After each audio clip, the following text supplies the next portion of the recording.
Hello, zombie fans. Welcome to Reanimated. Welcome to the 40th episode of Reanimated, the podcast about all things zombie. I am one of your hosts. My name is Stuart Tiffin, and I am on the West Coast. And joining me on the East Coast is the invincible H.A. Conrad. How are you doing today, H.A.? I am doing wonderfully, Mr. Tiffin. Fantastic. In 40th episode, you sound really excited about it. You, Uh, you sound supercharged. Did you have a lot of caffeine today? no, not nearly as much as I ought. Mm. However, we make do. And 40 is it's a bit of a milestone. Not really. I feel like once we get to 100, then we can actually pat ourselves in the back. But in the meantime, I'll take what I can get. 40 is okay. I don't think 40 is anything to sneeze at. One should never sneeze at 40. True. But we have a lot going on today. We do. So Uh, we have a lot of a lot of updates in terms of zombie type news, and we're also going to be reviewing uh, episode two of series two of In the Flesh. But before that, we should chat a little bit about Squarespace. yes, indeed. This all is made possible with the help of Squarespace. They're the all-in-one platform that makes it easy to create your own website. It's helpful for people like us who do podcasting because they also host your data. Yep. And in our case, we have a nice offer code for our listeners, which is zombie. It is not case sensitive, and if you enter that when you're buying their services, you'll get a 10% discount, which is nice. It's nice, and they're great folks over there. It's definitely a good product. I recommend it. I think if you really want an easy way to build this kind of a website with podcasting and different types of things involved, I think it's the easiest way that I have found so far. How about you? It's easier than GeoCities and Angel Fire. And that's a great endorsement, Stuart. But anyway, but anyway, I will say thank you very much, Squarespace. We at Reanimated are big fans. Truth. Truth. Now, speaking of truths, we've got some truth bombs to drop on our listeners in the Yes. form of news. Yes. Starting off with a little Walking Dead news, because we can't apparently ever stop talking about The Walking Dead. How can you really stop talking about The Walking Dead? Come on. Why would you want to? I don't know why. But I was pretty excited to see this actually. It's got a 4th of July marathon. I mean, how many actually? I'm trying to think. I'm pretty sure that The Walking Dead does multiple marathons a year now, that's cool by me. Yeah, I have no problem with that. But I think this is actually every episode that has ever aired. Yes, it seems to be all inclusive. So, um I don't know if I will be able to do this that weekend because I have you know, a few obligations, but I will definitely be tuning in for quite a bit of it, I would imagine. Yeah, so the Dead, White, and Blue marathon kicks off July 4th and has all 4 seasons that have been aired so far. And then after the marathon, Chris Hardwick from Talking Dead will be doing a season 5 preview special on July 6th at 9 p.m., which is, I would be interested in seeing that. And then there's also a couple of documentaries on the way. Yeah, which is the making of, and I think they have a ton of interviews and a lot of behind the scenes footage with makeup and all sorts of cool stuff. So I am very much looking forward to 4th of July weekend. I already was, but now I am even more. Yeah, it'll be pretty cool. And the other documentary is Inside the Walking Dead Walker University, which will go through the process of training actors in, the accurate and I don't know believable portrayal of Zeds. So yeah, there's a lot of good stuff there. Obviously, all 4 seasons and a bunch of extras. And well, let's hope we can find time on that busy weekend to experience all that good stuff. Oh, I will be finding time, I can assure you. Although I may have to find time away from we we are going to be hanging out with some children that weekend, so I will probably have to find a place to watch this where they are not. So I think it's a little bit too much for little tykes. Yeah, I would say 40 or 40 odd episodes of The Walking Dead back to back. Probably Yeah. not great for the childhood development. Or it could be. I don't know. Depends on the way you look at it. Probably not, though. No, probably not. Um, and in other news, it looks like there is a Walking Dead pinball game that is going to be released. And it looks pretty cool. It seems like they're going to some lengths to make it uh, to really make it a product of the franchise. Right. Um, and this is a partnership between the, the the company that's putting this out is Zen Studios, and it's a partnership with Telltale Games and Skybound Entertainment. And I wonder, I saw the trailer for it, and then I saw a couple of stills from it, and it does look really cool. I would absolutely play this if this was wherever I was. Have you been much of a pinball game player in your life, HA? If it's at a place, I'll play. I'm not the best pinball player, but I find it satisfying. I don't know. It's one of those things like because you don't always see them hanging out, but in a lot of the places around where I live, they have them just randomly tucked in a corner of various restaurants, and they're fun. Yeah, I've never had one in my house or anything, but honestly, just looking at the little YouTube preview trailer for this game, it looks pretty cool, especially if you have played the Telltale Games, The Walking Dead video game, Yep. because that is really what it seems to be based on, including using the same art style. Hmm. Um, and yeah, that looks pretty badass. Yeah, it does. See, you'll totally be playing this. You'll totally be ordering this for your house. Maybe not, but it looks cool. Looks cool. Um, so we'll see. We'll see how that gets put together. What else is happening? There's a lot of different shows and films that have been optioned. So we've got a few, and we'll just kind of motor through them, I think. But the sci-fi zombie series that was optioned, and then we talked about this past spring, Z Nation. They just announced their casting. So Harold Perrineau, who do you know? Have you ever seen him before, Stuart? Shit, he was amazing in so many In things. He was in Yes. Oz, and Yep. before that, I think he was in. He was in Constantine, or he will be in Constantine, the new TV series, which I'm very excited. So he's got like a lot going on. Yeah, he's been awesome in everything he's done, as far as I'm concerned. So the fact that they got him, that's a really good sign. Yeah, it's a good get, and of course Lost, which I think is where I know I saw him other things before that, but I think Lost is the first series I like. I was like, oh, this guy's awesome. Yeah, So yeah, so he was in 28 Weeks Later as well. So very excited to see this series. I'm curious to see what they're going to do with it. So we will wait in anticipation for that. And then this one I'm not so excited about.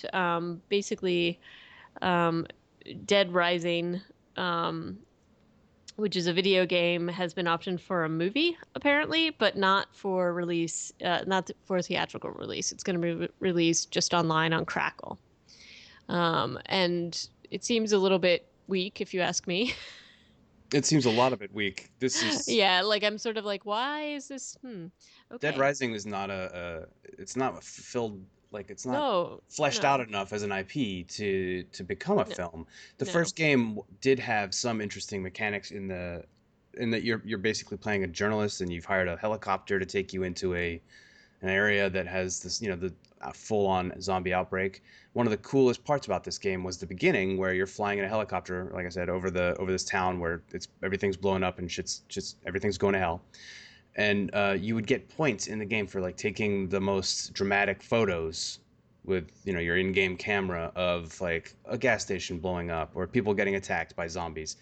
Um, so if they take it to that side of stuff, like the trying to cover a zombie apocalypse from the journalist perspective, that could be interesting. But from what I'm reading here, it was more just, hey, it's going to be set at a mall, just like Dawn of the Dead, and there'll be more zombies in it. and that does not excite me at all. Hmm. I mean, because Um, the game's definitely like go overkill with the amount of kills each character gets of zombies, like, and making absurd looking weapons is another big part of the video game, and these I don't think will translate well to a film. yeah. And talking also about things that you won't like, The Return is coming. This is based on the French series, and it's coming to the U.S. Stuart, you and I have talked a lot about this, whether this is actually a zombie series. I think it really skirts the line. I think it's a stretch to say that.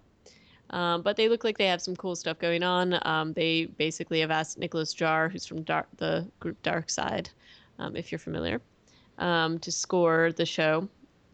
So I mean, they're kind of going all out with this. There were aspects of the French series that I liked, but I'm still a little bit skeptical. I don't know that we needed um, a US version of it, but we shall see. I think it's an interesting choice to go with a guy who does kind of ambient EDM for a show like Well, this. it is, but I guess we shall see what that means for it. But, um, but on to something that you're happy to talk about. Well, yeah, honestly, talking about the return, you know where I stand on this. I know where you do. That's why I'm Get it here. out of my list. I'm only interested in this because it has music as a I result. know. I know. I chose it wisely. Um, Otherwise, I would have revolted.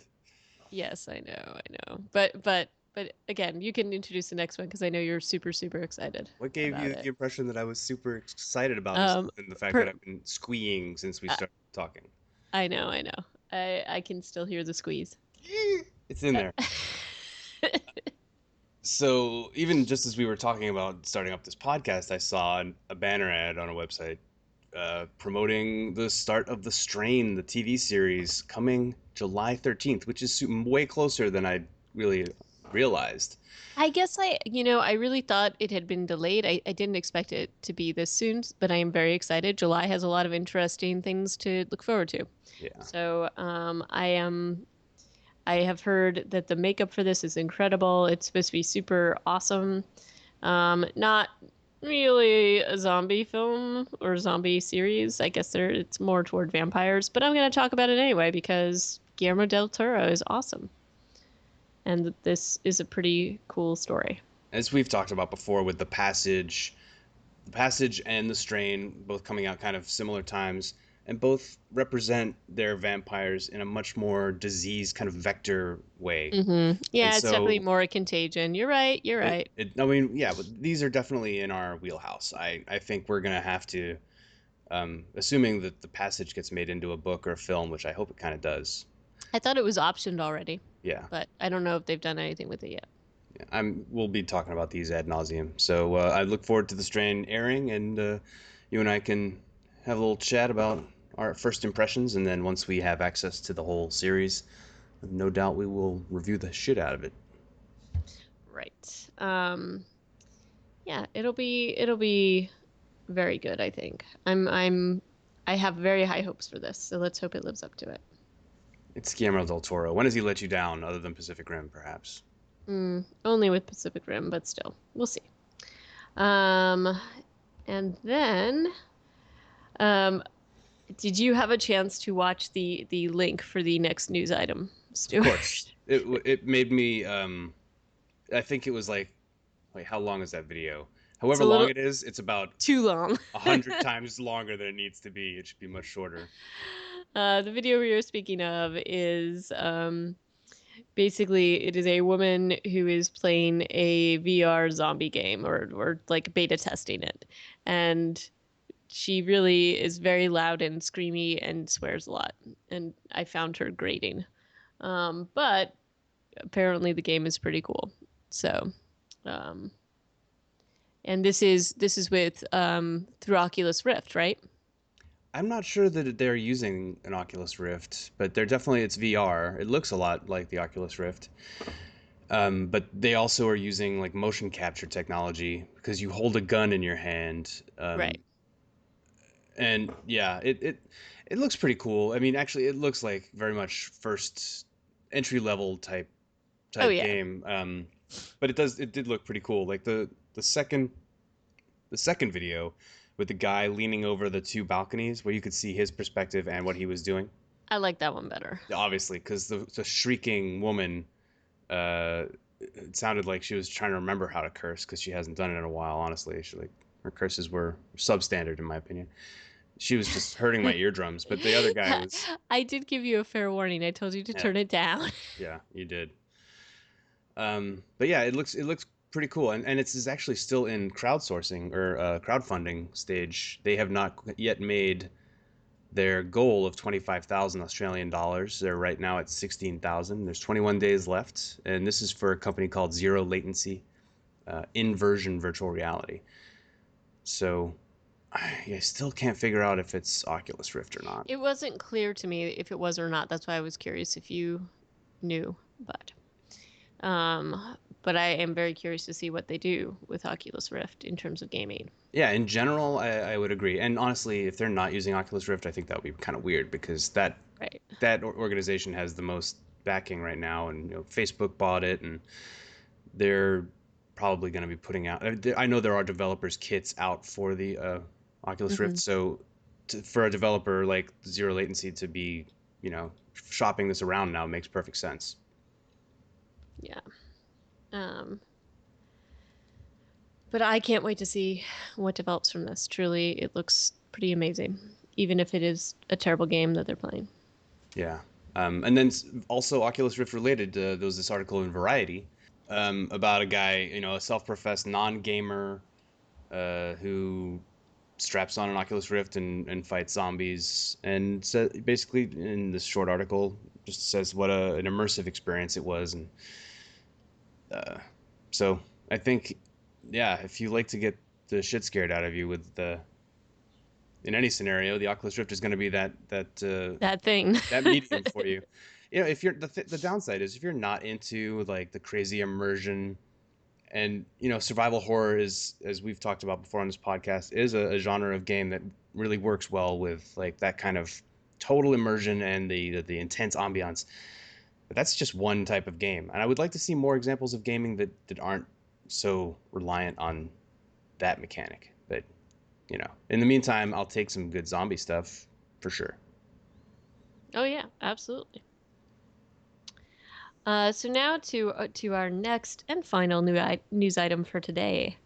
Um, McDonald's put out a casting call, although it wasn't necessarily listed as such from them.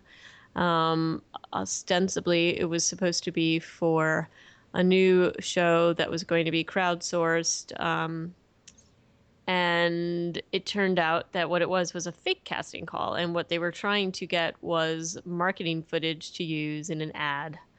And it was reminding people that McDonald's is open 24 hours. And this was done in Las Vegas. And I had kind of angry feelings watching this. I think that's completely justified. Because they basically put this out and asked for actors, singers, performers, and whatever. And you know what? It is not this is a tough career choice for a lot of people. And so people actually showed up. They auditioned. They were made to be, I mean, honestly, make themselves look silly and things like that, which I guess you could expect during a casting call. But I believe they also signed releases so their image and likeness could be used. So they basically got permission from these people to use their likeness in this ad without telling them what it was actually for. Now, I don't know if after the fact people could opt out, which I think would have been the fair thing to do. But it just felt very icky, and it like they kind of acted like it was a funny prank, but it just felt very mean spirited to me. Yeah, especially when they kept repeating that people were coming to this audition saying, "I really need this role. Please, this is I really need a job, basically." And you're like, Right. "But this isn't a real job." And Right. And that's it made me feel so like ugh. Like I was just not I'm actually surprised that there hasn't been a little bit of a backlash with this. But yeah, and all of this was just like for basically a YouTube advertising thing. And I just, there's a way to do this and a way not. And if they did let people opt out of it, I would feel a little bit differently. Or if the Um, people who opted in after the fact maybe got paid something. right, that too. And they went through a lot of they went to great lengths to set this up. Like they had a fake director, they had a fake choreographer, um, and basically these people were there to get these people to act like idiots. And it just did not sit well at all with me. And I'm glad you felt the same way because watching it, I was kind of like, ew. Yeah, why would why would you do this to people? It's just so disrespectful. it's dickish. Yep. Um, yeah, I don't know if they wanted this to go viral, but since it was released on June 17th, it has 4,000 hits or views on YouTube. Yep. And so I dislike this, and I just expressed myself on their YouTube page. Yep. All right, but let's not talk about McDonald's lame ass attempt to, To cash in on the zombie popularity yeah, or to take advantage of out of work actors. yeah. Let's do none of those things, and instead let's move on to something that is refreshing and good and quality. And that would be episode 2 of season 2 of In the Flesh. Indeed, indeed. Um, so how did you feel about this episode, Stuart? Oh, a little conflicted. I'm not gonna lie. It's obviously there. We're in the second episode, and more of the underlying problems are surfacing. Um, I felt like this was a very drama filled episode, and a lot of things were thrown in there to, I'm assuming, to set up for later conflict and um, later resolution. But there was an awful lot crammed into this. yeah, Did you feel that way too? to an extent, yeah. I mean, And there were some really good points in it, and there were points that I was like, okay, that was well done. But there was also just things I was like, huh, that doesn't. It doesn't. They could probably have not given it like a slow burn, but they could have let this unfold a little bit more organically. Like I guess a piece of me was feeling like some of this was a little bit forced in. the end of the episode, I wasn't a huge fan of. Yeah, yeah. But I think most of it up until then was interesting. Even all the Gemma stuff with her in at school and having her post traumatic stress episodes just kind of like keep coming, Mm-hmm. and the social aspects of her coming to terms with her war activities. It's all. I feel like I'm still pretty engaged and enjoying that. Oh, I am too. I am too. I just was curious because it felt a little bit too. It felt a little bit more busy than the last one, to me anyway. Yeah. And the pacing felt a little bit rushed. But anyway, without further ado, so we're talking about episode 2 of In the Flesh, which, from the first episode, Ren is basically looking to leave Roarton because he really feels like the places in Europe, like France and other countries, are much more friendly to people who have partially deceased syndrome. So he's making his plans. Um, and so that's basically the opening of this episode. Well, the opening is Jem's PTSD dream, and she's bedwetting, so we get that That's piece. I saw that you'd written that. I don't think she's wetting the bed. I think she's just sweating a lot. I think she's wetting the bed. Because she wakes up and she's all covered in sweat because she just had the nightmare, and she grabs the towel off the bed and then just that's I just don't know. there's no treatment of that towel as like being piss filled. It's more just like, oh, here's a wet towel. I don't know. I don't know. Maybe I'm wrong. I'll take it. What happens later on led me to believe that it was bedwetting. But okay. But But I she's do. having terrible dreams, really nasty, terrible dreams that are obviously like anxiety filled, and she's basically suffering from panic attacks all the time. It seems like so, Yeah. and she she gets out of bed and goes and has French toast Yeah, I know. with her The, family. This scene actually was very classic. It reminded me from the series one. So she goes down to breakfast and like uh, their dad is dressed like in this striped shirt with like, does he have like a thing of onions around his head? Yeah, that's Something like that. It's like an English stereotype of how French people look. So Right. And they're all wearing berets, and he makes Jem wear a beret. And it's their very loving and dorky way of wishing Ren well on his trip. Um, I'm pretty excited for Ren here because he's super psyched to get out of town. And I think he's sad to be leaving, but I think he's also looking forward to new things. But then a big theme of this episode is introduced pretty quickly here, which is that basically he finds out when he reaches the rail station that he's not allowed to leave town. He's not allowed to travel without permission. And his passport is not, he basically can't even buy a ticket to go on a train locally because new rules have been put in place. And he is told to go and find out more about what is going on. And he and all the other PDS survivors are rounded up and not rounded up, but told to report basically to like the sort of community center and to learn about the give back scheme. here's the bullshit. I'm gonna call bullshit. So he goes to the ticket counter at the train station. It's like one of these really tiny rural, ticket booths where they still have a guy in the booth, which I have a feeling it would all be automated, but maybe not.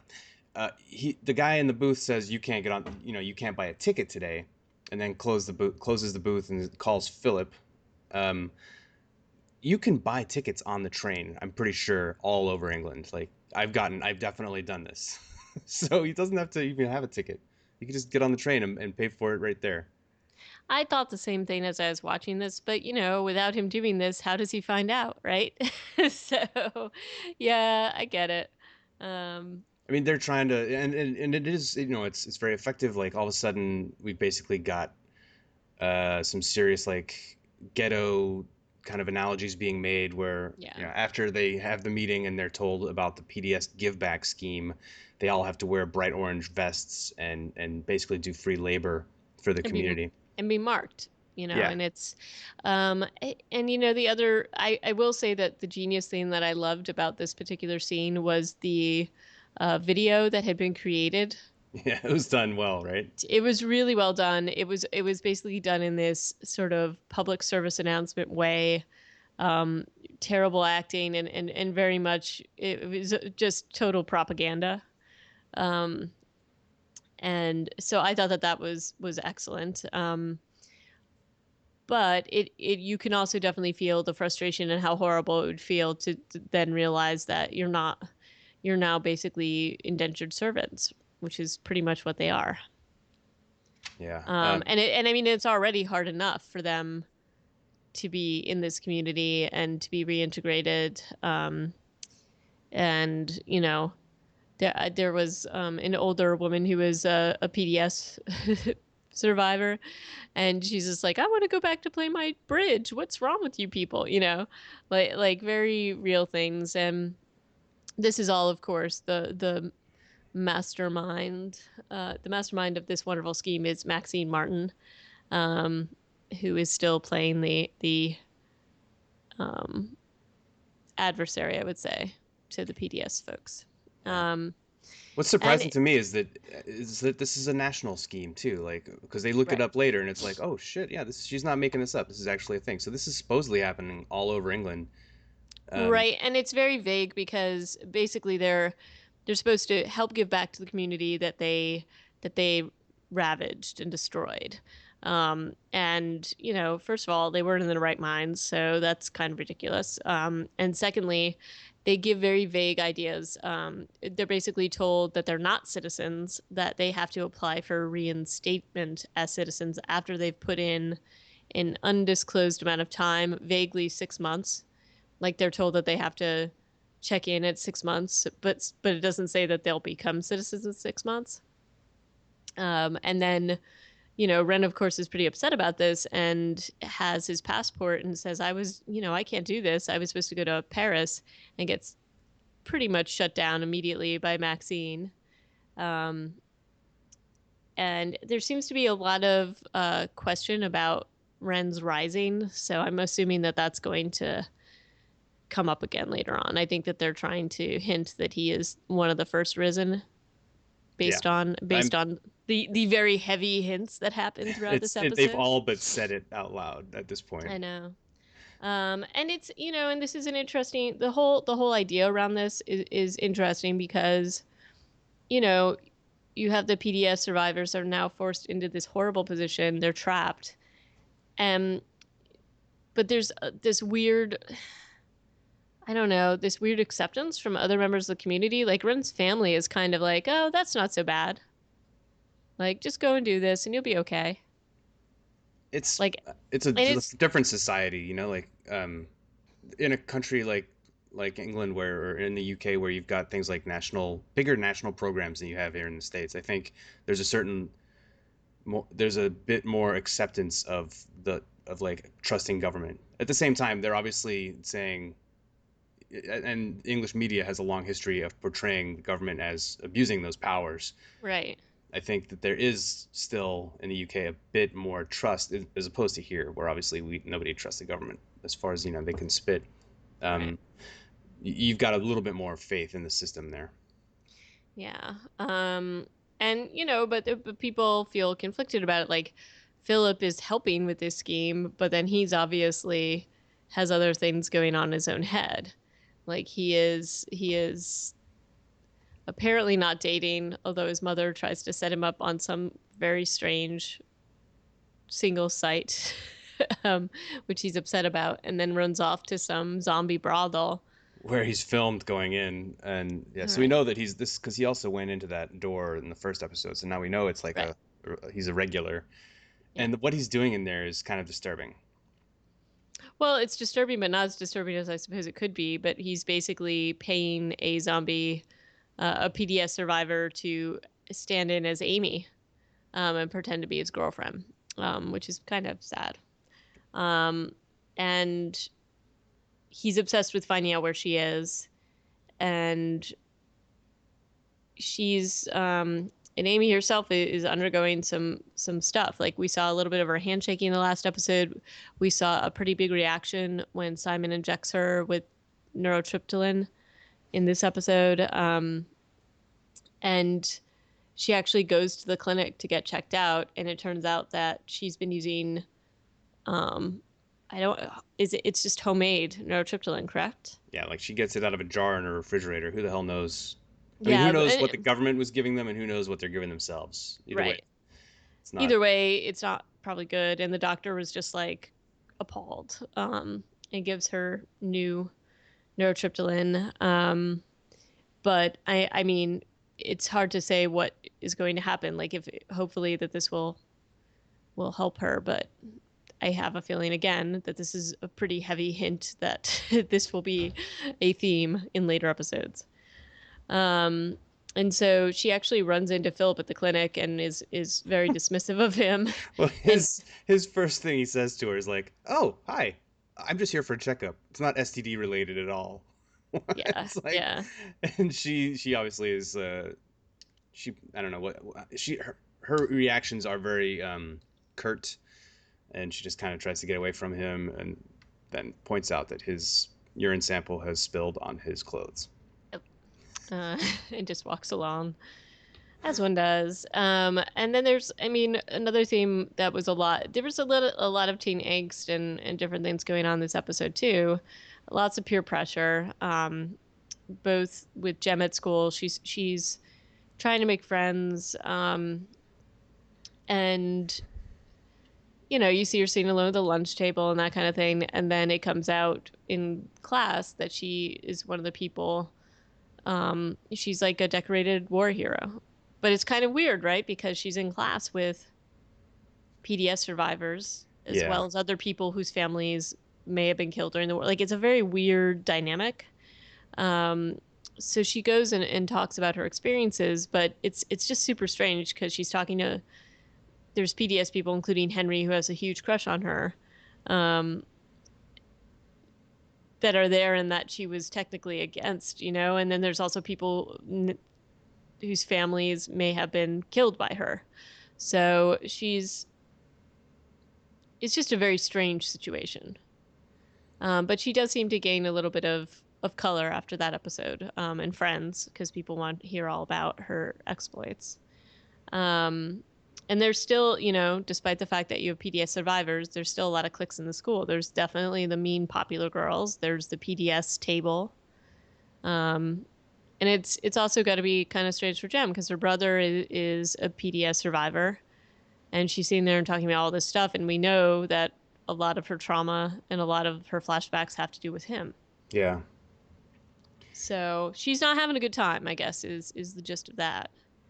Um, and yeah, so Well, so it that it gets us really complicated, or not complicated, but emotionally twisty when she does gain the immediate respect of the popular mean girls because of the fact that she's, a quote unquote badass or whatever. mhm. And then she hangs out with one of them that one night, and they buy those giant things of cider, which seems to be her drink of choice. They're Um, like soda bottle size. yeah, it's just It's disturbing really how big gross. those things are. It's pretty disgusting if you ask me. Ugh. And then, so they have like an evening together, and they're talking about what to bring to show and tell the next day. Something from the Rising, which seems it's like all too soon, don't you think? To have like Well, a I history mean, class talking about the Rising already. so this was part of my sort of conflicted feelings about this episode. All of this seemed to be a little bit too fast, and I don't know, like if you have combined classes with people that are PDS survivors, There like should be more counselors there, basically. right. I'm just sort of like this is not going to end well. So it felt a little forced to me that they were trying to like push this particular storyline. Hmm. And I guess this is the line that I was the most kind of bothered by in terms of the where the show took this. Um, but yeah, it felt way too soon. It's Yeah, sort of like we're not this is definitely not this is all very new. It's new to even have these people on neurotyptolin in their classes. yeah, yeah. So for them to be like, oh, and so do you remember what the biggest thing was? And no, let's not. We don't have to Let's go not go like. there. It's not like 20 years ago. It was probably just like a year ago. So yeah. But so when they have this evening, she has this evening with this other chick whose name I cannot remember. You can tell that the other chick has something that she's not saying because she keeps asking Jem, like, "Did you ever hesitate? Where were you when you shot these people?" Or Right. She's asking her a lot of detailed questions, so she's got some other motivation. something's going on. She meets Kieren and is an example of Jem not once again kind of like being a jerk to him because she doesn't want her new friend to know that she has a brother with PDS, which seems kind of like a regression for her, right? Yeah, not only does she not want her friend to know, she doesn't want anybody at school to know. Yeah. Which is definitely, I mean, to me, that felt a little like I feel like Jem wouldn't have done that at this point. She's been through enough, and everything that we saw in the previous season, like all this stuff with her seems just like not. It doesn't ring true for me. But Yeah, she'd already made so much progress as a character that this arc does feel a little forced. Um, and so the next day they go to school and they're doing the show and tell stuff. It's about to begin when one of the kids with PDS in her class takes blue oysters, whatever it's called, Blue and Oblivion. that's what it is, and goes rabid. And so the chick who they spent the evening together. I think it's pretty obvious that she was about to show them a picture of her dad who died in the Right. Rising, and then the all hell breaks loose, and she puts Jem in a really awkward position. Like she picks up a machete. She's like, "You've killed hundreds of zombies. You should go and Well, protect us." and this is the crazy part is that the teacher's okay with it, and they all kind of like push her out into the hallway. Yeah, not. I It's mean, very really not. unrealistic. It's totally unrealistic. And, not to mention that this guy had just been sitting in class with her. Like, and she knows that. So this felt just so forced and really silly to me. And it was really just bothering me. And a lot of the short of it is she pees the floor. Like she loses control of her bladder and she's terrified. And he goes back to being normal because he only took a tiny bit of the blue oblivion. Um, but it's also, in terms of repercussions, like he kind of got pressured into doing this by his PDS friends. And then, it's like so weird because it's like the three PDS sufferers in this class are called before the principal and or the teacher, and they call in Maxine Martin to Mhm. deal with them. It feels, I mean, it's a very teenager like peer pressure, drug use kind of situation, but I don't know. Like something just didn't sit well with all of this particular writing and setup for me. No, because honestly, the kid could have killed people, and I just so yeah, I don't think they're going to be calling him before anybody. I think they're going to be getting him out of that school. yeah, he would be off to that treatment center before anything happened. Right. I If don't it's think that they're, and so the only purpose was to basically figure out that he got the Blue Oblivion from the Prophet's website. back to Gem, just really quickly, I really didn't. I mean, I get what they were trying to do was like uh, deflate her cult of personality, or like the fact that people thought she was a war hero by making her out to be A coward. a Yeah. coward. She's just terrified. Nobody else did anything to help. Right. So I don't see, like, to me it just doesn't ring like this, that this one chick could be so angry that Jem had apparently killed her father when he was a zombie, and And then she's to so be that so mad that she didn't kill one, like it doesn't make any sense. yeah. Right. She's Like just it's, pissed off that she's gotten popular because of her war history.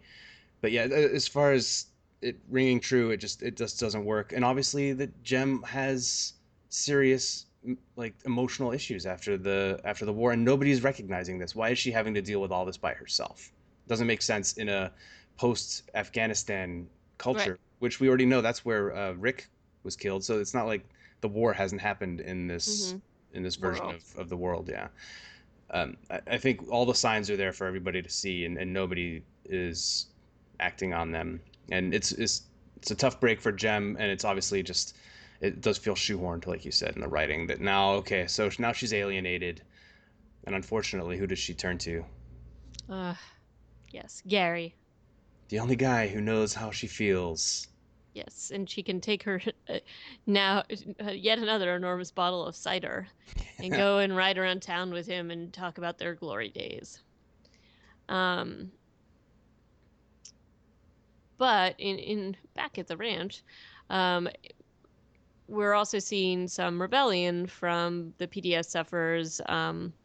Simon has showed up to basically rabble rouse at the different the give back scheme where they're like putting up fences and things like that. They're making the PDS sufferers do that. It's basically a work gang, um, and he invites Ren to go to this party that he and Amy are throwing, and tells everybody to wear the clothes that they rose in. Um, which again, do you think that they'd still have those clothes? That was a stretch. Yeah. Like it feels like a stretch to me. Why would they still have those clothes? It doesn't make any sense whatsoever to me. Um, and but apparently they do. Ren has his all like held back into the closet, and there's definitely this feeling like, oh, look, these people are oppressed, so now they're going to rebel. And um, most of what we've seen of Ren generally has been to kind of go with the flow and just keep his head down. Generally, Mm-hmm. we saw. I mean, in the first season, we saw how he was very honest about his feelings for Rick, and was very brave about that fact. And he stood up to people when they were trying to kill the father and daughter PDS sufferers from the cave. So I feel like the rebellion piece or the focus on it was sort of like, well, we already saw that he was sort of like, well, this is who I am and that's what I'm gonna do. Like, but again, there seems to have been a regression with him to me, that they're now showing that he's trying to be more himself. But I don't know. It didn't fully ring true, but again, I think it's trying to get us. It's trying to drive the plot somewhere. So he heads out to this party with all the other PDS folks. Um, And this is in like the sort of the woody area that people avoid because there's still PDS sufferers there, right? I assume. Yeah, I'm not really sure where it's going down, but it seems obviously, given the results, the events that unfold after the party, or Yeah. that's the case. It's That sort of seems to be the case. it's sort of like off limits land or something. The equivalent of, running into the woods and having a big bonfire to, when teenagers go drinking. So Ren shows up and Amy's there, and all the PDS sufferers are acting wasted, which is kind of weird since we know they can't drink. And it turns out they've been eating sheep's brains, which has an intoxicating effect on them. What did you think about that? It's a little cheesy, but Yeah. hey, give them something. Uh, And it's a show about it's a show about teens and kids to a great, to a large degree, and True. they And have. that's the audience. So Well, what else was a zombie party going to look like? A bunch of people just kind I of know. standing around. So But again, and we see more hinting that Ren is that Ren may be the first Risen because Simon's trying to get narratives basically from the other Roarton PDS folks about who was around when they came back. Um, and two people that he's talking to point to Ren, that Ren was there. Um, and then there is an interaction between Ren and Simon where Simon is definitely hitting on Ren. yeah, that came out of nowhere for me. It came out of nowhere, and it was also like, well, and I'm curious to see where this goes because it's like, has he been manipulating Amy? Is he just manipulating Ren? Like, he obviously is he just doing all of this to get information out of them, which is totally possible because he seems like that sort. But it's like, don't I actually was like, don't mess with Ren's emotions. That's not cool. He's um, he's been through a bunch. Yeah, Well, he has, but also Ren's very good friends with Amy. So how does Ren feel about that? Like he seems to be quite confused as well. And Amy's just running around drunk on sheep's brains. Um, I was curious, and I was hoping that it wasn't going to end with Amy getting hurt, but she's running off in the woods looking for firewood, as is, and Henry's just running around drunk. like going Um, home or something. yeah, like he's drunk, walking around the woods. And Henry is the PDS sufferer from the school that has a huge crush on Jem. And then, of course, all fun, all the fun ends pretty rapidly because Jem and Gary, and reliving their glory days, for whatever reason, decide to run around the woods with guns. I think What they exactly are they doing? I think Are they they? hear like what sounds like a rabbit, but it's really hard for me to tell watching the show. Was it a sound effect that they're using for ambiance, or something that was in their head, or in her head maybe? Because she's been having these like visions and terrible nightmares, so it's not really clear. But then she essentially runs off in front of Gary, and he can't keep up with her for who knows why. Too much Until cider. Well, yeah, she's drunk too, right? Or Uh-huh. something. So she ends up out in the woods by herself, and it's definitely starting to feel like she has something to prove again. And yeah, it's just disappointing because I feel like we made so much progress with her character being cooler, and now they're making her into a tool. Again, Yeah, yeah. And she basically takes aim and she takes out Henry. So yeah, just what she needed to add to her burden. Um, and it's like a very sad scene because she knows him and she's also killed him when he's not rabid. He's just drunk. Um, so we shall see what happens to her next in the next episode. Um, but again, I felt like so much of this episode was trying to drive forward the plot to a certain point, and it wasn't doing it organically. Um, so I'm hoping that the next episode is better. I still liked it. I'm still liking the series, but I just hope that it isn't quite as ham-fisted during the rest of the series. yeah. I'm in the same boat. I did enjoy it, but yeah, when I go through line by line and it sounds probably like I liked it less than I did, but definitely still enjoying the show. I hope Simon isn't as much of a dick as he kind of feels like he He is. does. He really does. Um, and I'm still not totally clear what his motive is for finding the first risen. Um, but apparently, I mean, he's on a mission from the prophet, so I guess they will be disclosing that at some point. Yeah, we'll get there. In fact, we'll probably get some degree of the way there next week when we do episode 3. Yes, yes, that could be true. And so our fair fans and listeners should listen again next time when Reanimated is back for episode 41. And Woot. we'll be talking about the old third episode of season 2 of In the Flesh. And in the Yeah. meantime, you can let us know how you thought or how you felt about this episode or the series in general by leaving us a tweet at reanimatedpcast or emailing us at reanimatedpodcast@gmail.com or right here in the show notes at reanimatedpodcast.com. Yep. And if you'd like to watch along within in the flesh, it's available on Amazon for streaming, so you can just look at it there. I didn't find it anywhere else, but other people may be more resourceful. In the meantime, do we have anything else to say about episode 2? I think that's about it. I mean, I think this is a great series. I think the character development is good. This is the thing. I was so impressed by what they did in the first series and how they developed that storyline that maybe it's just like the sequel problem for me. I just feel like they've taken back some of the good work they did there. So Mm. perhaps my mind will change as this series unfolds. It's very early on still, Jury's still so out. the jury's still out. But yeah, can't wait to watch the next one. All So right. see you next week, Mister. Yes, see you next week. Woo! Wow, Yeah. that was good. That was really good. I appreciate that. All right. So ciao.